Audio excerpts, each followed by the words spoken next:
morning. More factorisation. We'll do a mixture of examples today. Miscellaneous examples, Thursday the 26th of the 3rd. Again, like I said the first time, I would like you to put a heading and a date so you have a record of what we've done and when we've done it.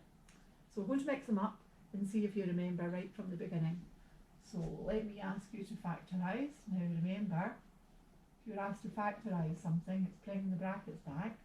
So if you had 6x squared minus 15x and you were asked to factorise that. Well, like we said, first thing you would check for is there a common factor. Maybe we should make a wee note of that in fact. So your first check is there a common factor? These are always the steps that you take. You're looking for a common factor. The next thing you'd consider is a difference of two squares. And then factorising a trinomial.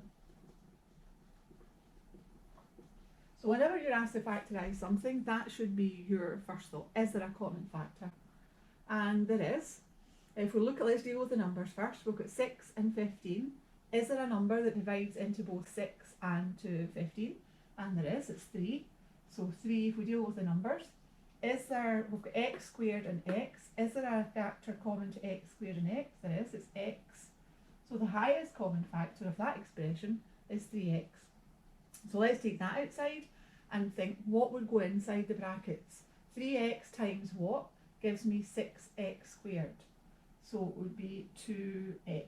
We know that 3x times 2x is 6x squared. So that's the first part sorted out. Now we've got minus 15x. So 3x times what gives me minus 15x? It would be minus 5.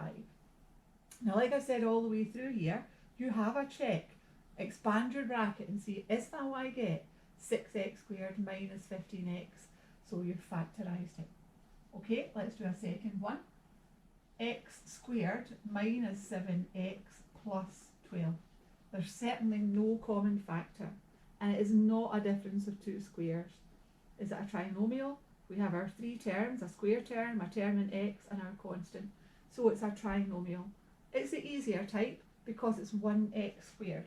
So in this type of example, all we're looking for are two numbers that multiply to give plus 12, and when you add them, you get negative 7.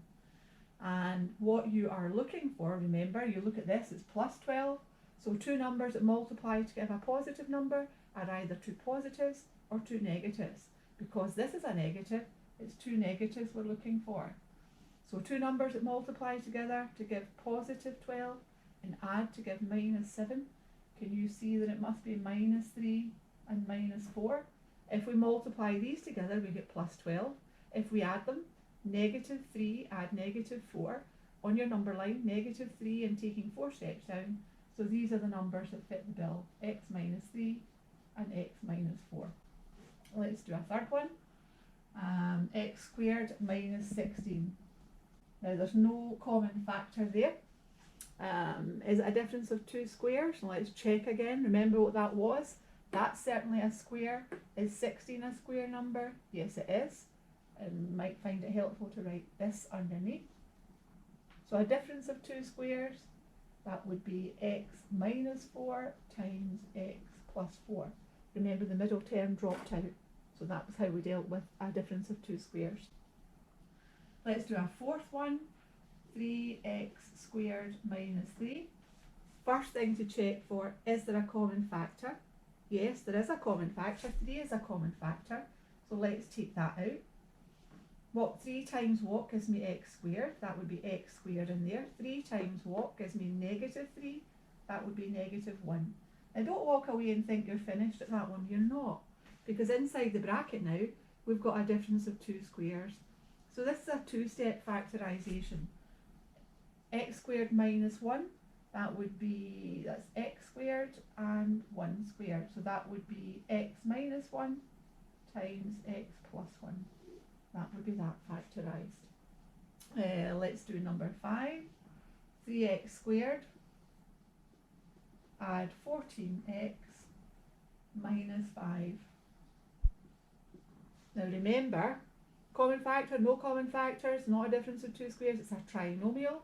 but it's different from this trinomial because it's got a 3, something other than 1 in front of your square term, so it's got to be starting from that end, 3x and x. Negative 5, you've multiplied two numbers together to get a negative number. That tells you one is positive and one is negative.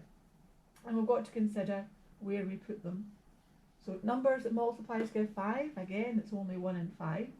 One of them is going to be positive and one's going to be negative. Whatever you place in there is going to multiply that. Whatever you place in there is going to multiply that.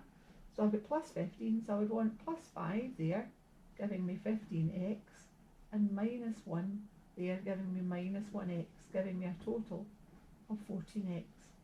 So that would be 3x minus 1 times x plus 5.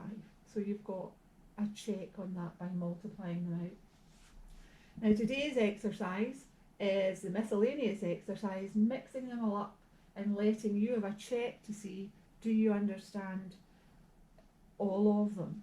And again, there are answers at the back of the book that I would like you to check. Use your answers at the back to check that they're right.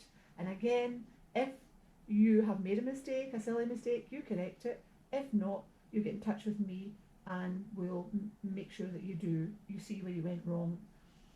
So today's work, page 68 in your textbook, exercise 7.4. And I will again upload additional sheets, but there's quite a lot in that exercise and some of it is difficult, but just stick with it, okay?